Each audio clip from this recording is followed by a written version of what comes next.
سامعین محترم تشریف لاتے ہیں جناب علامہ شیخ انتصار حیدر جعفری صاحب.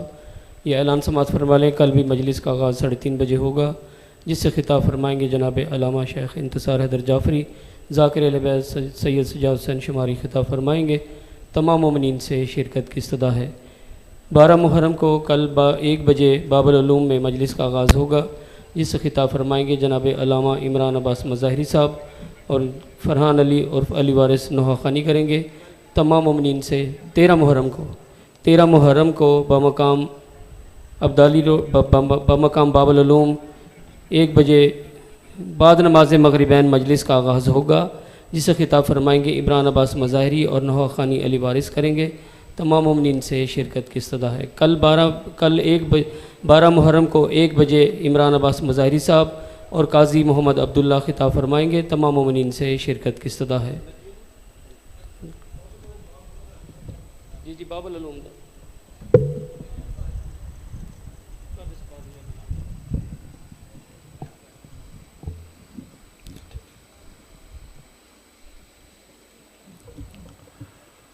صلوات پڑھیے بار محمد وآل محمد.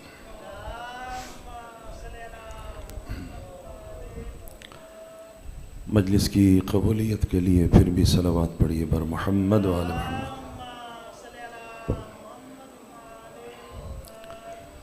مریضوں کی شفا یابی کے لیے صلوات پڑھیے بر محمد وآل محمد.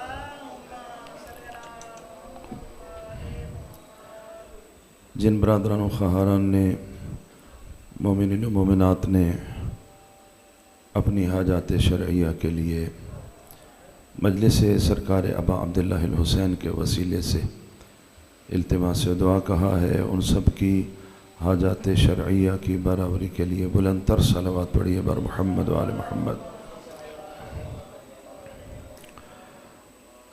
خالق و مالک اللہ کی بارگاہ میں دعا ہے، اس ادارے، اس حسینیہ، اس امام بارگاہ اور اس عزا خانے کے جتنے بھی بانیان، معاونین، خدمت گزار اس دنیا سے رخصت ہو گئے ہیں، خالق و مالک اللہ ان سب کے درجات بلند فرمائے، انہیں شفاعت محمد و آل محمد علیہم السلام سے بہرہ مند فرمائے. کریم اللہ تیری بارگاہ میں ذوات مقدسہ محمد و آل محمد کے وسیلے سے دعا کرتے ہیں، اس ادارے کے، اس حسینیہ کے عزا خانے کے جو خدمتگار مصروف عمل ہیں، اس کا انتظام و انصرام دیکھ رہے ہیں، خالق و مالک اللہ ان سب کی توفیقات خیر میں اضافہ فرما، ان کو آفات ارضی و سماوی سے محفوظ فرما. خدایا بحق محمد و آل محمد ہم سب کا خاتمہ بالخیر فرما، دنیا میں صحیح معنوں میں محمد و آل محمد علیہم السلام سے متمسک ہونے اور آخرت میں ان ذوات مقدسہ کی شفاعت سے ہم سب کو بہرہ مند فرما. دعاؤں کی قبولیت کے لیے صلوات پڑھیے بر محمد و آل محمد.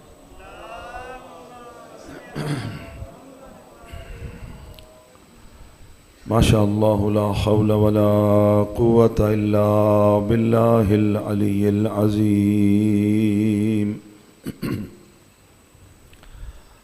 اعوذ باللہ من الشیطان اللعین الرجیم. بسم اللہ الرحمن الرحیم. الحمد للہ الذی لا یبلغ مدحتہ القائلون ولا یحصی نعماءہ العادون ولا یؤدی حقہ المجتہدون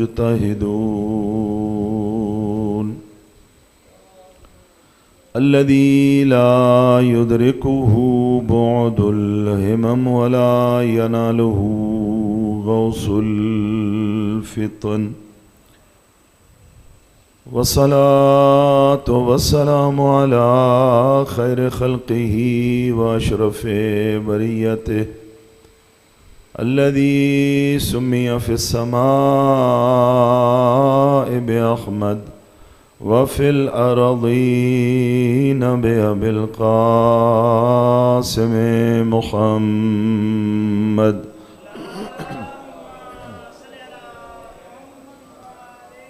وعلى أهل بيته الطيبين الطاهرين المعصومين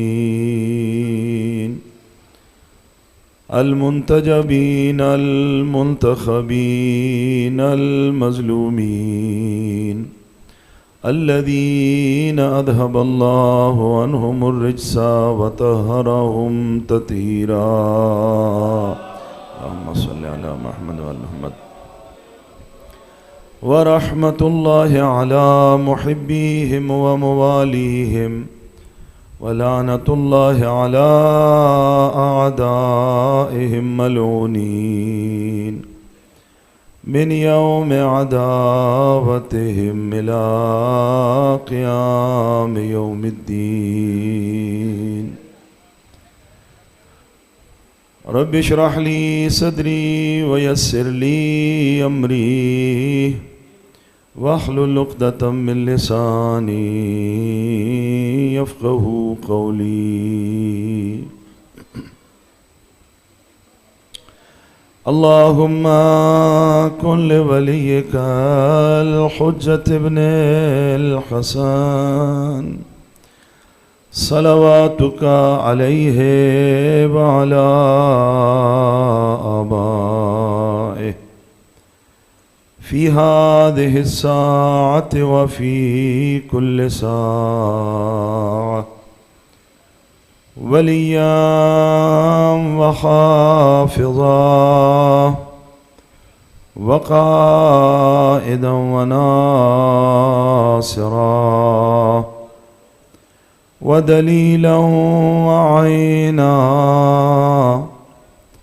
حتى تسكنه أرضك طوعا وتمتعه فيها طويلا برحمتك يا أرحم الراحمين. صلوات.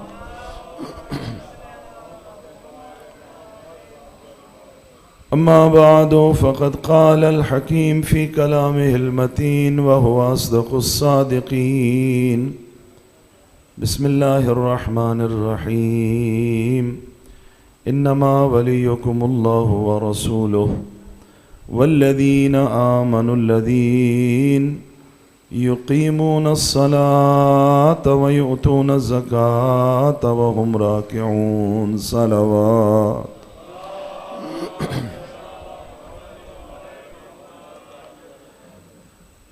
مومنین کرام، برادران ایمانی، عزاداران مظلوم کربلا، اللہ رب العزت نے یہ سعادت اور توفیق ایک مرتبہ پھر ہمارے شامل حال فرمائی کہ آقا سید الشہداء علیہ السلام کی اس مجلس میں حاضر ہو کر کچھ لمحوں کے لیے اپنی عبادت بجا لا سکے۔ برادران ایمانی، عشرہ محرم کے دوران سورہ مائدہ کی 55 نمبر آیت کے ضمن میں اور ذیل میں آقا امیر کائنات علیہ السلام کے فضائل، آقا امیر کائنات کی ولایت اور آقا امیر کائنات کی شخصیت کے حوالے سے کچھ سعادت اور توفیق حاصل ہوئی کہ مطالب آپ کی خدمت میں عرض کیے جائیں۔ البتہ واضح ہے کہ اپنی طالب علمانہ عاجزی کا اعتراف ہمیشہ سے رہا ہے کہ یہ شخصیت ایسی ہے کہ زندگیاں صرف ہو جائیں لیکن اس کی شان اور اس کی فضیلت کا اور ان کے ادراک کا حق ادا نہیں کیا جا سکتا۔ بہرحال اپنی بساط کے مطابق جو توفیق رہی وہ عرض کیا جاتا رہا۔ ایک مطلب عرض کیا تھا اور اس حوالے سے ایک مجلس میں مختصر گفتگو بھی کی تھی کہ اہل بیت علیہم الصلاۃ والسلام بالعموم اور آقا امیر کائنات بالخصوص ان کے فضائل کے بیان کے ساتھ ان کی شخصیت پر ہونے والے ظلم اور ان کے مقام اور مرتبے کی قدر ناشناسی کو بھی بیان کیا جانا چاہیے۔ پھر کسی حد تک احساس ہوگا کہ شخصیت کتنی بڑی تھی اور اس شخصیت کے ساتھ کیا ظلم ناروا روا رکھا گیا۔ اور یہ تاریخی حقیقت ہے۔ عرض ہوا جملہ گزشتہ ایک مجلس میں کہ سرور کائنات نے بھی اپنے مقام پر ارشاد فرمایا کہ کسی نبی کو اس طرح اذیتیں نہیں پہنچائی گئیں جس طرح مجھ محمد مصطفیٰ کو اذیتیں پہنچائی گئیں۔ یہ آقا کا جملہ ہے۔ اور آقا امیر کائنات نے بھی یہ جملہ ارشاد فرمایا کہ مجھ علی کو جس طرح اذیت اور آزار اور تکلیف پہنچائی گئی اس طرح کسی اور کے حصے میں نہیں آئی، چاہے وہ سرور کائنات کی زندگی ہو یا آقا امیر کائنات علی حیدر کرار کی زندگی ہو۔ لہٰذا یہ موضوع اپنی جگہ انتہائی اہمیت کا حامل ہے۔ ایک تو فضائل، بارہا یہ عرض ہو چکا کہ فضائل امیر کائنات کسی زمانے میں، اگر ایک میں فقہی فتویٰ نہیں دے رہا لیکن ایک بات کر رہا ہوں کہ کسی زمانے میں کہا جاتا تھا کہ بہتر ہے بیان کیے جائیں، مستحب ہے بیان کیے جائیں۔ آج کے دور میں بیان کرنا واجب بلکہ اوجب ہے، ضروری ہے۔ نسلوں تک منتقل کرنا مقام علی حیدر کرار اور عظمت علی حیدر کرار وہ ضروری ہے۔ البتہ پھر اس جملے کی قید کے ساتھ جتنا ہم سمجھ سکے، ہم طاقت اور سقت نہیں رکھتے کہ جو اللہ نے عطا فرمایا ہے وہ اس کی کنہ کو اور اس کی حقیقت کو درک کر سکیں۔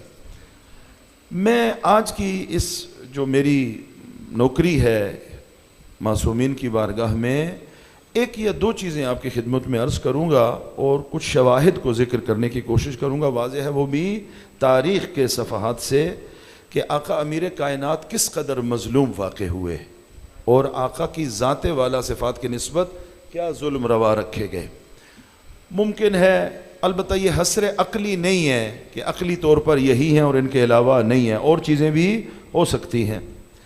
اور اللہ نے اگر توفیق دی اور سعادت شامل حال رہی تو کل کی مجلس میں اسی موضوع میں یہ عرض کرنے کی کوشش کروں گا کہ آقا کے اس مقام اور مرتبے اور عزت کے دفاع کے لیے سب سے پہلے صدیقہ طاہرہ نے اگر اقدامات فرمائے ہیں تو وہ شہزادی نے کیا کیا قدم اٹھائے ہیں عملی طور پر، کہ سب سے پہلی محافظہ ولایت جو ہیں وہ شہزادی کونین اور شفیع روز جزا حضرت فاطمہ زہرا سلام اللہ علیہا ہیں۔ آپ انشاءاللہ پورے عشرے میں میرے ساتھ بڑے بہتر انداز میں چلتے رہے ہیں، ایک دفعہ بہتر صلوات پڑھی الحمدللہ، بلند آواز۔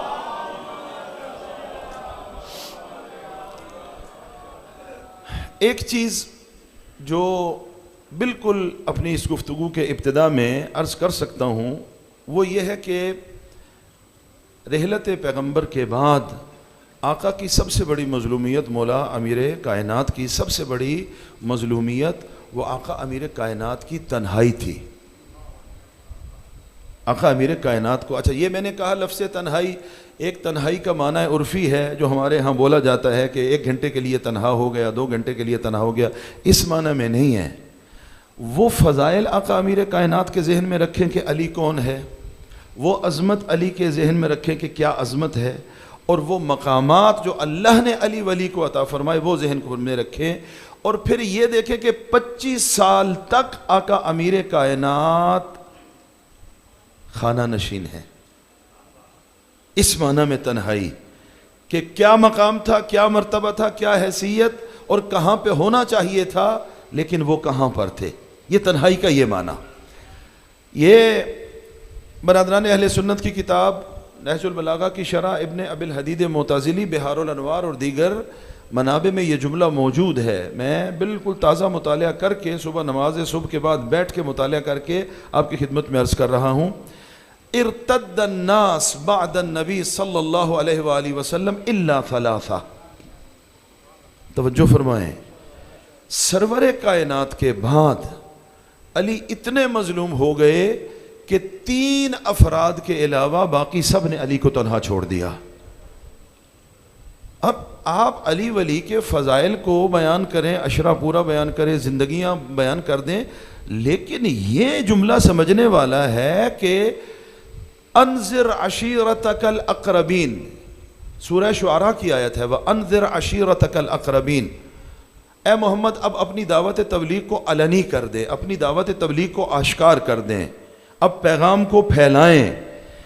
اس اعلان قرآنی کے بعد سرور کائنات نے 23 سالہ جو زندگی ہے، تبلیغی رسالتی زندگی ہے، اس 23 سالہ زندگی میں ہر مناسب موقع پر، مناسب سرور کائنات کے لیے نہیں، مناسب یہ سننے والی سماعتیں جب میسر آ جائیں، اہل افراد جب میسر آ جائیں، یہ نعوذ باللہ کوئی سرور کائنات یا آقا امیر کائنات کی نسبت جسارت نہیں ہے، یعنی حق کو قبول کرنے اور حق کو سننے والے اہل افراد نہیں ہیں۔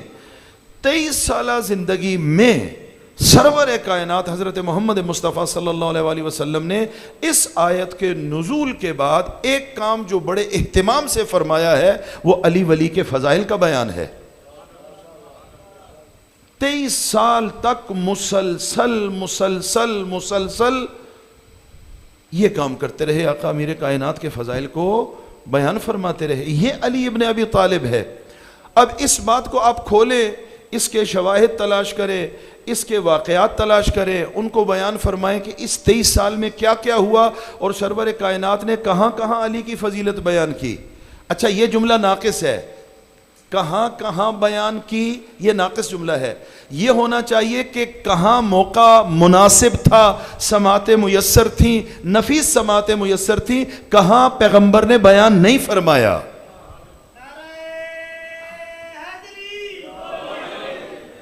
یعنی کہاں بیان کی بجائے کہاں بیان نہیں کیا، وہ ہر جگہ سرور کائنات نے بیان فرمایا ہے۔ اب ان کو ایک ایک کر کے تلاش کریں، ایک ایک کر کے کھولیں، ایک ایک کر کے معاشرے کے سامنے لائیں، ایک ایک کر کے دنیا کے سامنے لے کے آئیں۔ چھلک رہی ہے تاریخ حضرت محمد مصطفیٰ صلی اللہ علیہ وآلہ وسلم، سیرت حضرت محمد مصطفیٰ صلی اللہ علیہ وآلہ وسلم، چھلک رہی ہے علی کے فضائل جو پیغمبر نے بتائے بھی ہیں، اور یہ جملہ عرض کر چکا ہوں، عملاً احترام علی کر کے دکھایا بھی ہے۔ پیغمبر خاتم نے یہ پریکٹیکلی عملی طور پر کر کے، یہ علی ابن ابی طالب ہے۔ خود آقا امیر کائنات، اللہ اکبر، خود آقا امیر کائنات ارشاد فرماتے ہیں، یہ میں بڑی ذمہ داری سے جملہ عرض کر رہا ہوں، میں محمد مصطفیٰ صلی اللہ علیہ وآلہ وسلم کی زندگی میں وہ مقام رکھتا تھا، وہ حیثیت رکھتا تھا کہ صحابہ میری طرف اس طرح نگاہ کرتے تھے جس طرح آسمان کے ستاروں کی طرف دیکھا جاتا ہے۔ یہ آقا امیر کائنات بیان فرما رہے ہیں کہ پیغمبر کی زندگی میں میری یہ حیثیت تھی، یہ مقام تھا، یہ مرتبہ تھا، میری طرف اصحاب کا رخ اس انداز سے ہوا کرتا تھا کہ جس طرح ستاروں کو دیکھا جاتا ہے مجھے اس طرح دیکھتے تھے، تلاش کرتے تھے، ڈھونڈتے تھے، پوچھتے تھے علی کہاں ہے، علی کہاں ہے۔ پھر خود فرماتے ہیں کہ رحلت حضرت محمد مصطفیٰ کے بعد یکدم مجھے فراموش کر دیا گیا۔ یہ لفظ اس طرح سے نہیں ہے، مفہوم لے کے عرض کر رہا ہوں کہ یکدم وہ رویہ کیا ہو گیا، تبدیل ہو گیا۔ یہ جملہ آپ کیا سمجھتے ہیں؟ ارتد الناس عن علی ابن ابی طالب بعد وفات النبی صلی اللہ علیہ وآلہ وسلم الا ثلاثہ۔ پیغمبر کی رحلت کے بعد لوگوں نے اپنا رخ علی سے موڑ لیا سوائے 3 افراد کے۔ بعض روایات کی تعبیر کے مطابق 10 افراد تھے، بعض کے مطابق 12 افراد تھے جو آقا امیر کائنات کی خدمت میں رہتے تھے، اور آقا امیر اس کے علاوہ فرماتے ہیں کہ کوئی نہیں ہے۔ تاریخ کا جملہ ہے، اور فریقین کے ہاں یہ جملہ موجود ہے کہ آقا امیر کائنات اور شہزادی کونین صدیقہ طاہرہ علیہ السلام مولا امیر کائنات سواری پہ سوار کراتے اور انصار کے گھروں میں تشریف فرما ہوتے، انصار کے گھروں میں، اور صدیقہ طاہرہ ارشاد فرماتی کہ یہ علی وہ ہے، اس کا مقام وہ ہے، محمد مصطفیٰ میرے بابا سے اس کی نسبت یہ ہے، فلاں جگہ پر یہ ہوا، فلاں جگہ پہ یہ ہوا، فلاں جگہ پہ یہ ہوا۔ کیا بھول گئے ہو سارا کچھ تم؟ یہ شہزادی کونین، یہ عمل امیر کائنات اور صدیقہ طاہرہ، بعض روایات کے مطابق حسنین کریمین کو بھی ساتھ لے کے جاتے۔ خوب، یہ کب کا واقعہ ہے؟ کوئی بہت عرصہ گزرنے کے بعد نہ، رحلت حضرت محمد مصطفیٰ کے فوراً بعد کا واقعہ ہے کہ علی اس طرح سے مظلوم واقع ہوئے ہیں، علی اس طرح سے محروم واقع ہوئے ہیں۔ کس حق سے؟ جو دنیا کا دیا ہوا نہیں تھا۔ توجہ فرمائیں، جو دنیا کا دیا ہوا حق نہیں ہے، جو اللہ کا دیا ہوا ہے، مسلم حق ہے آقا امیر کائنات کا، اس سے آقا کو کیا کر دیا گیا؟ محروم کر دیا گیا۔ مظلومیت علی ابن ابی طالب علیہ السلام کا جملہ سماعت فرمائے مومنین کرام، عظمت خاندان زہرا پہ ایک صلوات پڑھیے بلند آواز سے۔ یہ جملہ سماعت فرمائیے کہ شہزادی کونین نے جب یہ کام کیا، صدیقہ طاہرہ نے، انصار کی خواتین اور یہ سارا معاملہ، تو یہ جملہ کہا گیا، اے رسول کی بیٹی، ہم نے، میں پھر عرض کر رہا ہوں وضاحت سے، میں روایت کے الفاظ سے مفہوم لے کے عرض کر رہا ہوں، اس کی وجہ یہ ہے کہ الفاظ یہاں عرض نہیں کیے جا سکتے آپ کی خدمت میں، تو جو مفہوم عرض کیا جا سکتا ہے وہی پیش کر چکے ہیں۔ اب آپ جس کے لیے تشریف لا رہی ہیں اس کی کوئی گنجائش موجود نہیں ہے۔ ہم نے جو کرنا تھا ہم نے وہ کر لیا، ہم نے جو فیصلہ کرنا تھا وہ ہو گیا، اور وہ فیصلہ کیا تھا؟ آپ کی نفیس سماعتیں اس کی طرف متوجہ ہیں کہ وہ فیصلہ کیا تھا۔ اور یہ آنے والی ہستی کوئی معمولی ہستی نہیں ہے، شہزادی کونین صدیقہ طاہرہ ہیں۔ 6 مہینے تک حضرت محمد مصطفیٰ صلی اللہ علیہ وآلہ وسلم دروازے پہ کھڑے ہو کے مسلمانوں کے آنے اور جانے کا، مسجد میں آتے جاتے انتظار کرتے ہوئے آیہ تطہیر کی تلاوت فرماتے رہے ہیں۔ کس لیے تلاوت فرماتے رہے ہیں؟ دنیا کو یہ بتانے کے لیے کہ یہ گھر تو میرا اپنا گھر ہے، اندر میری بیٹی ہے، اندر میرا چچا زاد ہے، میں اندر جا کے بھی آیت کو تلاوت کر سکتا ہوں، لیکن یہاں رک کے تلاوت کرنے کا مقصد یہ ہے کہ مسلمانوں، نہ اس گھر والوں کو معمولی سمجھنا، نہ اس گھر کو معمولی سمجھنا۔ خود اپنی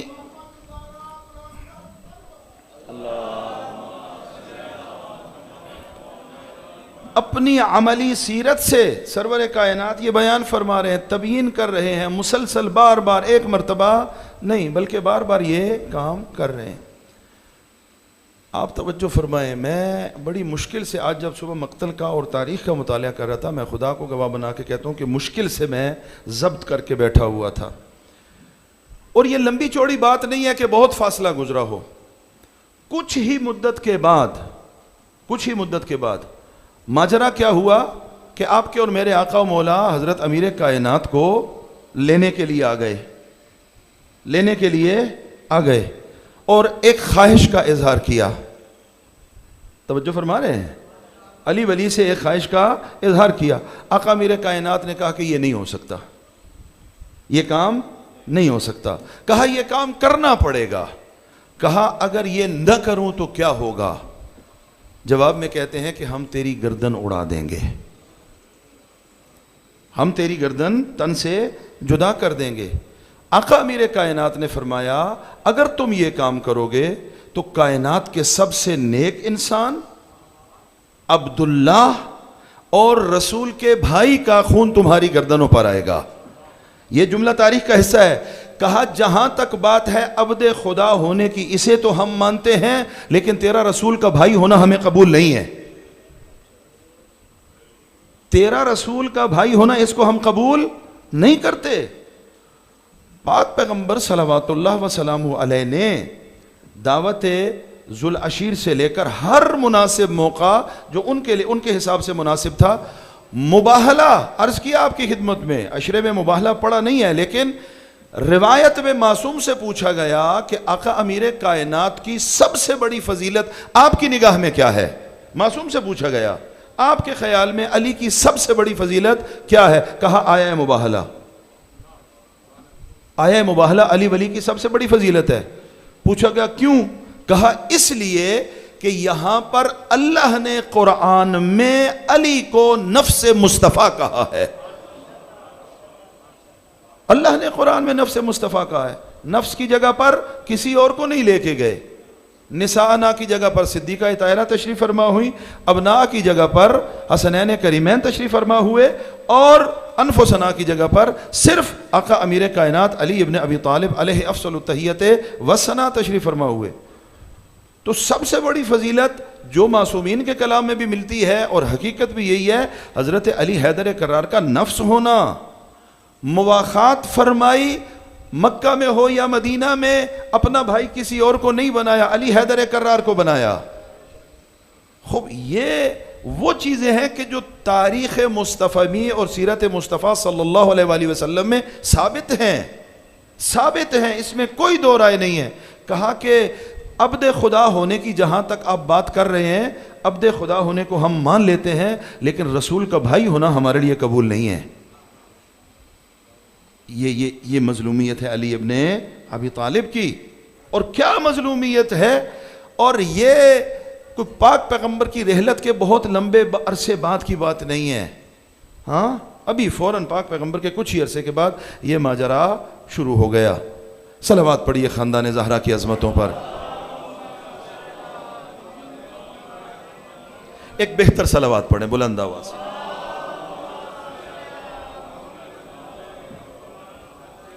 اب توجہ فرمائیے، میں وہ واقعات عرض کر رہا ہوں جس سے آقا امیر کائنات کی تنہائی ہمارے سامنے آئے۔ مظلومیت کا ایک پہلو آقا کا تنہا ہو جانا، آقا کو تنہا کر دیا جانا، یہ اس کو عرض کر رہا ہوں آپ کی خدمت میں۔ تاریخ میں کچھ لوگوں کے لیے کچھ مراعات کا اعلان کیا گیا، کہ پاک پیغمبر کے بعد کی بات کر رہا ہوں، کچھ لوگوں کے لیے کچھ رعایتی پیکج کا اعلان کیا گیا، مراعات کا اعلان کیا گیا۔ مظلومیت علی کی طرف توجہ فرمائیے۔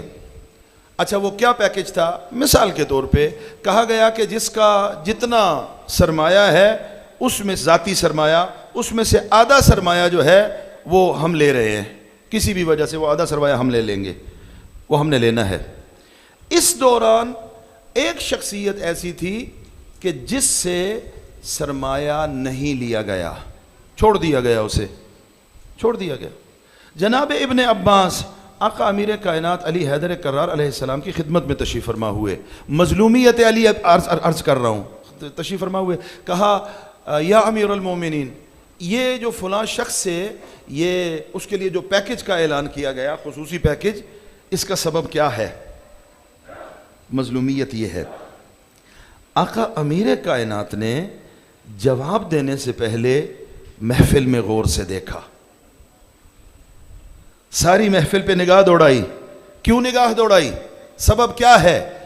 دیکھ رہے ہیں کہ آیا یہ محفل صرف ہمارے محرم اسرار افراد کی محفل ہے یا اس میں کوئی اجنبی بیٹھا ہوا ہے؟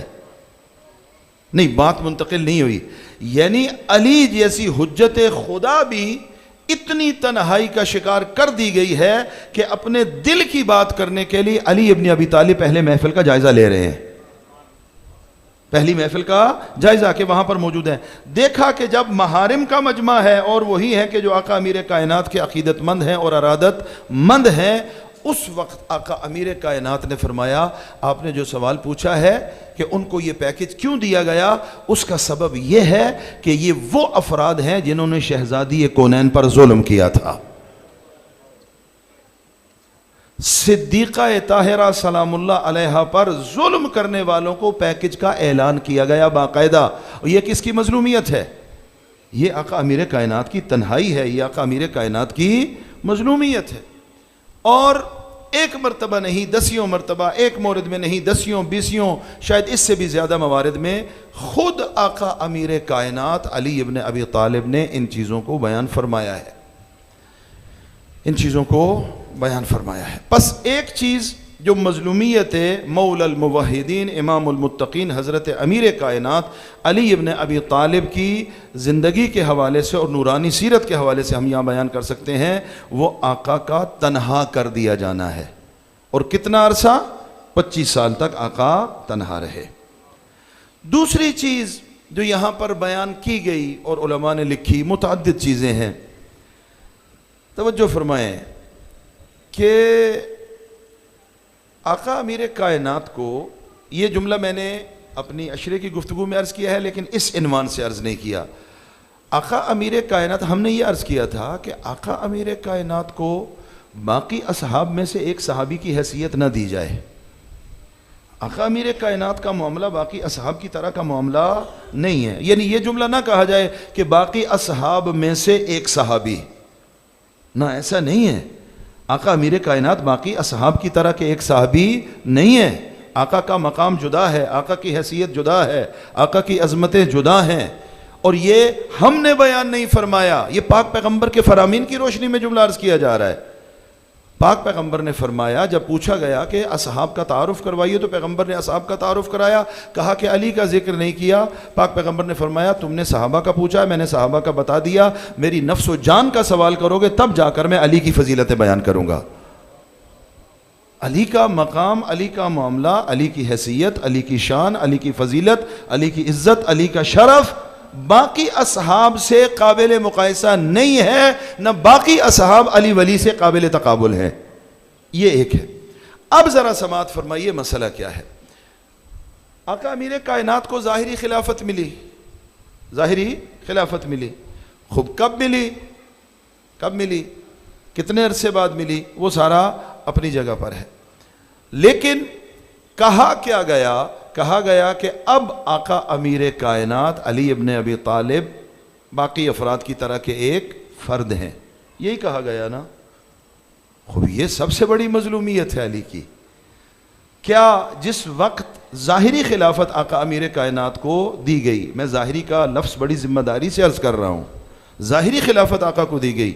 ظاہری کیوں عرض کر رہا ہوں؟ اس لیے کہ مکتب اہل بیت کا عقیدہ یہ ہے کہ واقعی خلافت، حقیقی خلافت، الہی خلافت، اللہ کی طرف سے عطا ہونے والی خلافت، محمد مصطفیٰ کی زبان سے بیان ہونے والی خطابت، عشیر میں بیان ہونے والی خلافت، غدیر میں بیان ہونے والی خلافت، بستر رسول پر سلا کر بیان ہونے والی خلافت، وہ تو ہے ہی علی ابن ابی طالب کی۔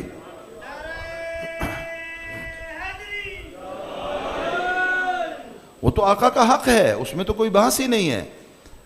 تو یہ جو خلافت ظاہری ہوئی، تو اس کے بعد آیا جنہوں نے ظاہری خلافت کے لیے آقا کی خدمت میں جا کر بات کی اور آقا کی خدمت میں پیش ہوئے اور اکٹھے ہو کر گئے، تو انہوں نے آیا یہ مان لیا کہ علی علیہ السلام جس طرح واقعاً خلیفۃ اللہ ہیں اور جو مقام اور مرتبہ ہے، اس حیثیت میں آج ہم علی کو مان رہے ہیں۔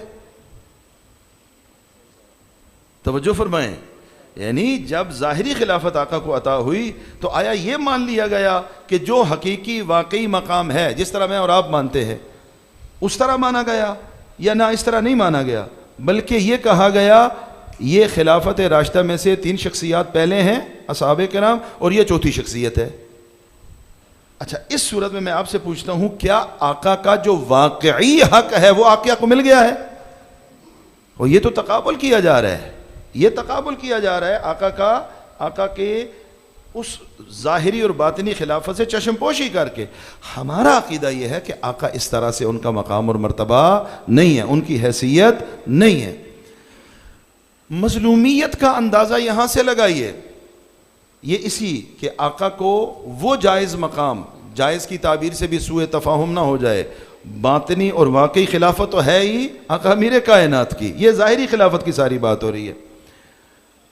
خلافت کس طرح سے ملی ظاہری، اور کیا ہوا؟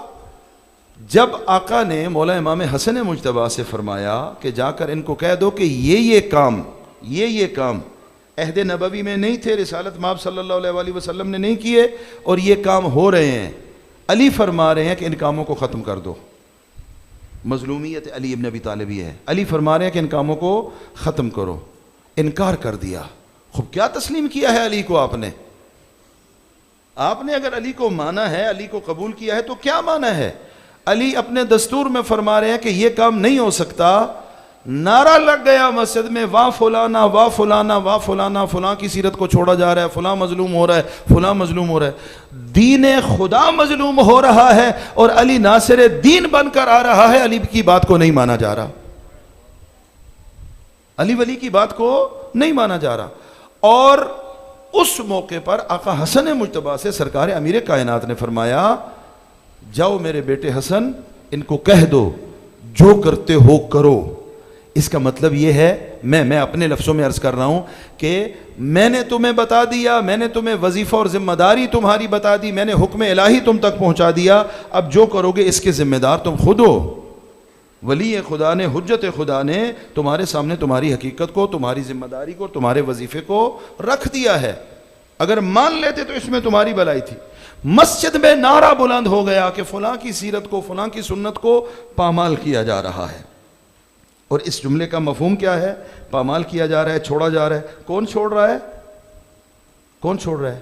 نعوذ باللہ، جو حکم دے رہا ہے. یعنی پہلے یہ کام ہو رہا تھا، ابھی یہ حکم دیا جا رہا ہے، اس حکم کے نتیجے میں یہ کام کیا کیا جائے گا؟ چھوڑ دیا جائے گا. اس سے بڑی مظلومیت علی ابن ابی طالب کیا ہوگی؟ خود ارشاد فرماتے ہیں آقا امیر کائنات. یہ دوسرا جو مورد عرض کر رہا ہوں، دوسرا نقطہ عرض کر رہا ہوں، وہ یہ ہے کہ آقا کو اس طرح سے نہیں لیا گیا جس طرح آقا تھے، آقا کی جو حیثیت تھی، آقا کا جو مقام تھا. خود ارشاد فرماتے ہیں، آقا فرماتے ہیں کہ میرے ساتھ زمانے نے یہ ظلم کیا، میرے ساتھ زمانے نے یہ ناانصافی کی، میرے ساتھ زمانے نے یہ حق تلفی کی کہ مجھے 3 4 افراد 5 افراد 10 افراد میں محدود کر دیا گیا، ایک سیکوینس میں ایک ترتیب میں نام لیے گئے، یہ ہے یہ ہے یہ ہے، اس ترتیب میں کہا گیا وہاں پر علی بھی ہے. پھر خود فرمایا آقا نے، کہا اس سے بھی زیادہ میرے ساتھ ظلم یہ ہوا، نام لیا کہ میرا نام ان کے ساتھ لیا جانے لگا، ان کے ساتھ لیا جانے لگا. کن کے ساتھ؟ جن کا علی ولی کے ساتھ کوئی تقابل بنتا ہی نہیں ہے. کہا یہ علی کی مظلومیت ہے.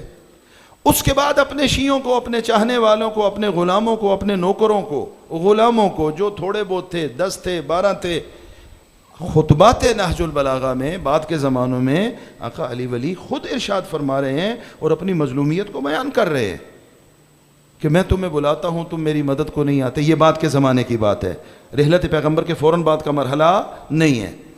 تو آقا امیر کائنات نے یہ ساری چیزوں کو بیان فرمایا. صلوات پڑھیے بار محمد و آل محمد. پہلی چیز آقا امیر کائنات کو تنہا چھوڑ دینا، مظلومیت علی ہے. دوسری چیز آقا امیر کائنات کو باقی اصحاب میں سے ایک صحابی قرار دینا، یہ مظلومیت علی ابن ابی طالب ہے. تیسری چیز سماعت فرمائیں. تیسری چیز مومنین کرام یہ ہے برادران ایمانی کہ جو علی ولی کے فضائل تھے بعد کے زمانوں میں یہ سرکاری آرڈر جاری کیے گئے کہ جو علی کے فضائل ہیں انہیں چھپاؤ اور اس جیسے فضائل دوسروں کے لیے بنانا شروع کر دو. اس جیسے فضائل دوسروں کے لیے بنانا شروع کر دو. وہ جو آپ کہتے ہیں فتویٰ ساز اور حدیث ساز فیکٹریاں لگائی گئیں، اس کا پہلا شکار بنانے کی کوشش گئی آپ کے اور میرے آقا و مولا حضرت امیر کائنات علی ابن ابی طالب علیہ السلام کو.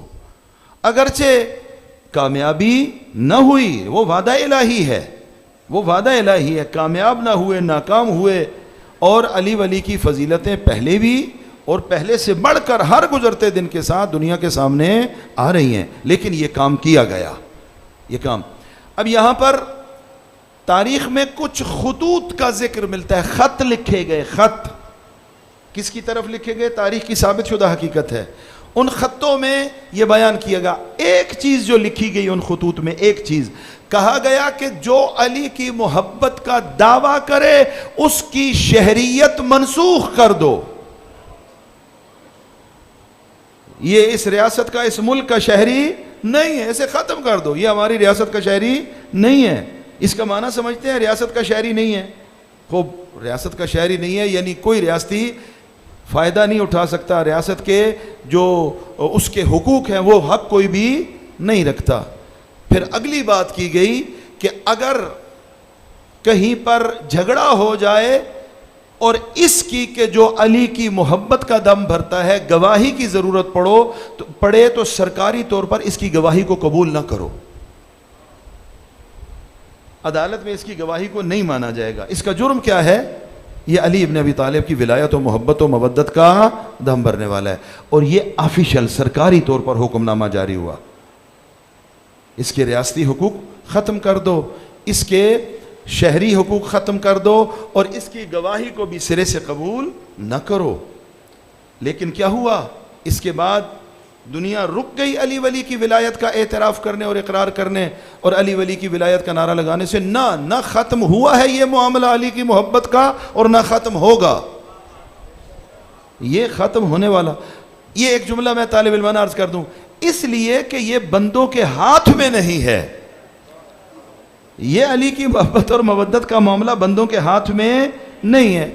میں ایک جملہ ہمیشہ عرض کیا کرتا ہوں طالب علمانہ حیثیت میں کہ عام طور پہ کہا جاتا ہے کہ برادران اہل سنت کے ساتھ ہمارا اختلاف مسئلہ خلافت پر ہے، عموماً کہا جاتا ہے. برادران اہل سنت کے ساتھ مسئلہ خلافت پر اختلاف ہے. میں اس کو نہیں مانتا کہ برادران اہل سنت پر خلافت کے مسئلے پر کوئی اختلاف ہے، بلکہ میری ذاتی رائے ہے یہ. میری ذاتی رائے میں برادران اہل سنت پر تو ہم اتفاق رکھتے ہیں، ان کے ساتھ اتفاق رکھتے ہیں. وہ برادران اہل سنت کا عقیدہ کیا ہے کہ خلیفہ خود بنایا، بعد از محمد مصطفیٰ صلی اللہ علیہ وآلہ وسلم اصحاب نے مل کر خلیفہ بنایا. یہی عقیدہ ہے نا برادران. تو آپ میں سے کون اس سے اختلاف رکھتا ہے؟ کوئی اختلاف رکھتا ہے؟ ہم میں سے کوئی بھی اس سے اختلاف نہیں رکھتا، بلکہ بھرپور تائید کرتے ہیں کہ آپ نے جو بنایا وہ آپ نے خود بنایا. برادران نے جو خلیفہ کا انتخاب فرمایا ان کا عقیدہ ہے وہ ہم نے خود بنایا، اور ہم اس سے اختلاف نہیں رکھتے. ہم تو یہ کہتے ہیں کہ خلیفہ ہم نے نہیں بنایا، اللہ نے بنایا ہے. تو اختلاف کہاں پر ہے؟ ان کا عقیدہ ہے خلافت اور خلیفہ کا مسئلہ خود انتخاب خلیفہ کیا. اب شورا تھی، اب وہ مکہ والے تھے، اب وہ مدینہ والے تھے، جو بھی معیار برادران اہل سنت کے ہاں ہیں. ہمارا عقیدہ کیا ہے؟ ہمارا عقیدہ یہ ہے کہ خلافت عہدہ الہی ہے، منصب الہی ہے، یہ اللہ کا عطا کیا ہوا عہدہ ہے. یہ نہ بندے کا بنایا ہوا ہے، نہ بندے کا بتایا ہوا ہے، نہ بندے کا پہنچایا ہوا ہے. بنانے والا اللہ ہے، پہنچانے والے حضرت محمد مصطفیٰ ہیں، اور جس کو بنایا ہے وہ علی مرتضیٰ ہے. تو اس زاویے سے اگر دیکھیں گے تو برادران اہل سنت سے کوئی اختلاف نہیں ہے. تو یہ آقا امیر کائنات علی حیدر کرار علیہ افضل التحیت والثناء کے فضائل، مقامات، شان اور عزت کے جتنے پہلو ہیں ان کو ضرور بیان کیجئے، بیان فرمائیے. لیکن اپنے بچوں کو، اپنے گھر والوں کو سب سے زیادہ جو میری طالب علمانہ رائے کے مطابق اس فضیلت کے ساتھ ساتھ بیان ہونا چاہیے وہ مظلومیت آقا امیر کائنات علی ابن ابی طالب علیہ السلام ہے. بعد کے زمانوں میں آقا نے کمپیریزن کیا، تقابل کیا. خود آقا امیر کائنات نہج البلاغہ کے خطبات اٹھا کر دیکھ لیجئے. نہج البلاغہ میں تقابل کیا مولا الموحدین نے، اور فرمایا کہ کیا ہو گیا، وہ فلانا وہ جھوٹ پر ہے، وہ جھوٹا ہے، جو میرے مقابلے میں آ رہا ہے وہ جھوٹا ہے. لیکن اس کے جھوٹ پر ہونے کے باوجود جو اس کے ساتھی ہے وہ اس کے ساتھ جڑے ہوئے ہیں. اور تمہیں میرا جیسا امام حق ملا ہوا ہے، جو حق پر ہے، جو خود حق ہے، جو معیار حق ہے، لیکن اس کے باوجود تم کبھی کبھی تزلزل کا شکار ہو جاتے ہو. خوب اس چیز کو بھی آقا امیر کائنات نے بعد کے مرحلوں میں بیان فرمایا ہے. عظمت خاندان زہرا پہ بلند تر صلوات پڑھیے.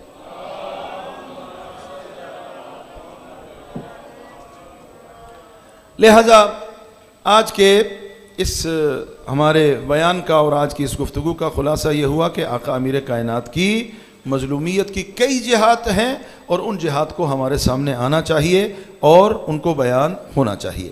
آج کا آخری نقطہ اس گفتگو کے پہلے حصے کا، اور میں دوسرے حصے کی طرف منتقل ہو جاؤں گا. برادران ایمانی، مومنین کرام، عزاداران محترم، ہماری کوشش یہ ہونی چاہیے کہ معصومین علیہ الصلاۃ والسلام کی نورانی سیرت کو اپنی عملی زندگی میں لے کر آئے، عملی زندگی میں لے کر آئے. ہماری زندگی میں روشنی کب آئے گی؟ جب ہم اس سیرت سے جڑ جائیں گے. ہم اس سیرت سے اپنے گھروں میں، اپنے معاشروں میں، اپنے گلی کوچے میں، اپنے محلے میں، اپنے ظرف وجودی کے مطابق جب نورانیت لائیں گے تب جا کر ہمارے معاشرے میں بھی تبدیلی آئے گی، اور معاشرے کی تبدیلی سے پورے یہ ساری تبدیلی کا سفر. ورنہ صرف آقا امیر کائنات علی ابن ابی طالب علیہ افضل التحیت والثناء کے فضائل کا بیان کر دینا یا مظلومیت کا بیان کر دینا یہ کافی نہیں ہے. یہی جس کا ذکر ہوا کہ آقا امیر کائنات نے فرمایا کہ میرا تقابل اس سے کرتے ہو اور اس سے کرتے ہو. کتنے واقعات ایسے ہیں کہ جس میں آقا امیر کائنات نے اپنے چاہنے والوں کو باقاعدہ اپنی عملی سیرت پر عمل پیرا ہونے کی طرف دعوت دی ہے، دعوت دی ہے اپنے چاہنے والوں کو. اپنے چاہنے والوں کو مطلب یہ ہے کہ لشکر آقا امیر کائنات میں موجود ہیں، آقا امیر کائنات کے لشکر میں موجود ہیں. جنگ کے دوران